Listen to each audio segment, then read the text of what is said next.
Ayan guys, andito ako ngayon sa Panglao Oasis. Ayan, napakaganda ng swimming pool.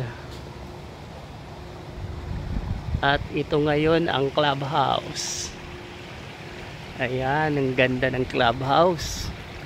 So sa lahat ng may mga unit owners na at gusto mag-rent dito, ito ang ambience nyo dito sa Panglao Oasis. Ayan, free amenities, free to use ng swimming pool, at saka mayroon din gym dyan sa taas.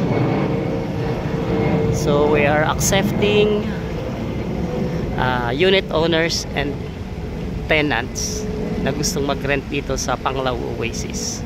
So ito po yung ambience ng loob ng Panglao Oasis. Ayan, napakaganda.